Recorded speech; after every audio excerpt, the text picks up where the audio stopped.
There are 12 mistakes I've made and you should avoid in Kyoto. I've wasted money and even lost time because of bad choices. But don't worry, I will share with you 12 things you should not do in Kyoto. things like What not to do on the bus, how to spend money smartly, how to move around efficiently, how to enjoy the tourist spots, and even manners at shrines and temples. Hi, I'm Kota from Howzit, Japan. We are your local friends. I've guided over 500 travelers in Japan. And I've heard many tourists make the same mistake again and again. And if you know these tips, you can enjoy Kyoto more deeper and smoother with a local vibe. Let's go! Let's go! Let's start with a very common mistake many tourists do. Bringing big suitcases onto the bus. In Kyoto, buses are not really for tourists. They are a lifeline for locals, especially in the morning and evening. During rush hours, buses get super crowded, especially around the Shijo Street area. If you bring a huge suitcase, there is just no space left and locals can get really frustrated. Here's an easy fix. Use the hands-free travel service or store your luggage in a coin locker at the station. That way, you can walk around Kyoto freely and enjoy your day. Remember, the bus is made for daily life, not for tourists. So please respect the locals and travel light. The next mistake I made was a timing mistake. Most people visit famous spots like Kiyomizu-dera, Fushimi-inari or Arashiyama between 10 a.m. and 3 p.m. During that time, it's crazy crowded. You can barely feel Kyoto's real charm, the peace, the calm and quiet. The beauty of Kyoto isn't in something flashy. It's about feeling connected with nature and finding calm in silence. So here's my tip. Wake up at 6 o'clock and start your day by 7 a.m. Morning Kyoto feels completely different. Kiyomizu-dera in the early morning is quiet, fresh, and almost magical. And you will feel what locals call the real Kyoto. And if you wake up early, stop by a local cafe or a kissaten for a relaxing breakfast. Also, Kyoto at night is stunning too. Temples light up in the dark, quiet stone streets glowing under the lamps. It feels like a totally different city.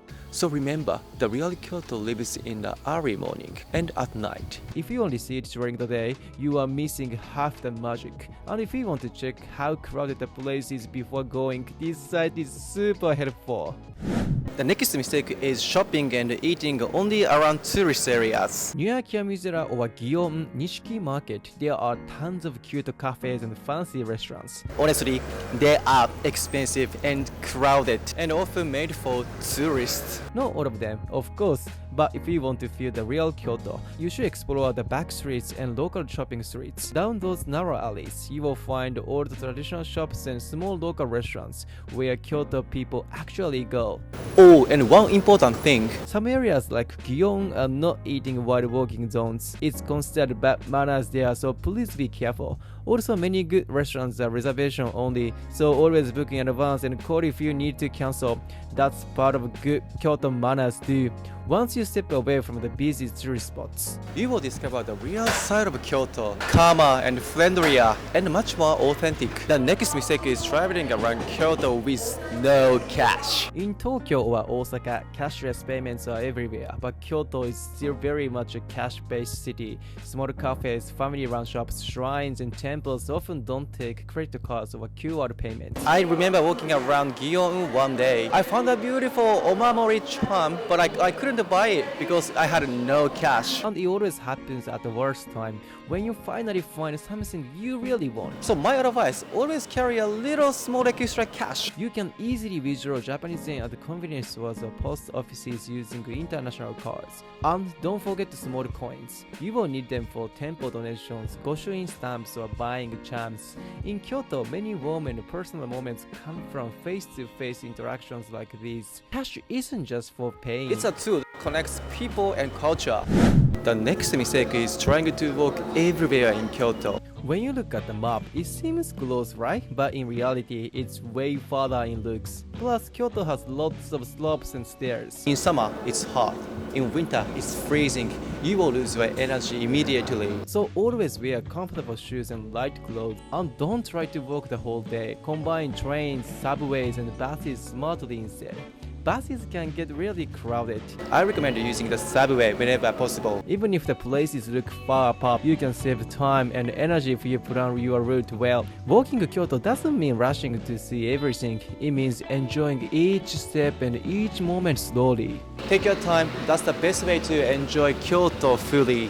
When I enjoy Kyoto more like a local, that's where Howzit Japan comes in. We are locals living in right here in Kyoto. We know not only the famous spots but also hidden gems that even many Japanese people don't know about. If we want to see the real Kyoto, come check out our website. We would love to meet you. We would love to show you around in Kyoto. Let's enjoy Kyoto like a local with locals. Okay, let's go. The next mistake is that not knowing the bicycle rules in Kyoto. Bikes are super helpful here. You can rent one for a day or use a shared cycle, and it's a great way to explore Kyoto while feeling the wind on your face. But here's the thing, many people don't follow the rules. Honestly, I didn't know them at first either. I once rode on the right side and local told me, hey, you are on the wrong side. So here is the basics. Keep left, give way to pedestrians, don't use your phone while riding, and don't park in no parking areas. Your bike might get taken away. You can find the rules in English on the Kyoto City website, so check before you ride. Respecting local manners makes your trip much smoother. The next mistake is more of a cultural one, not knowing about Kyoto's cafe culture. People in Kyoto really value their morning time. Before work or sightseeing, many locals go to a cafe to drink coffee and relax before starting their day. As you walk around, you will see not just chain cafes, but many old local kissaten, classic Japanese coffee shops. Wooden counters, slightly faded menus, soft background music, that calm atmosphere is the real Kyoto morning. When you visit a cafe, remember, quiet is the key.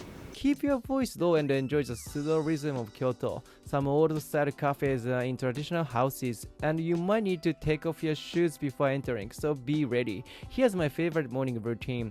Early sightseeing, breakfast at a local cafe, walk around Kiyomisera or along the Kamogawa River while it's quiet, and then stop for toast and coffee. That's how locals enjoy their Kyoto mornings. Many of us at Howzit Japan love hopping a cafe in Kyoto. Join us for a real local experience in Kyoto.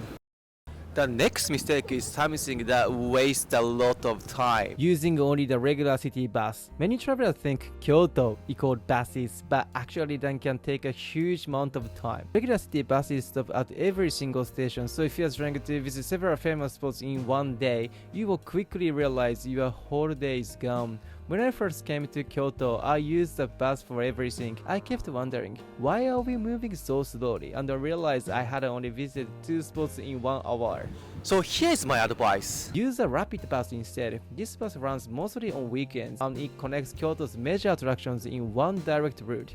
Since it skips many spots, it saves a lot of time, and you will probably get a seat too. Another tip is to use the subway.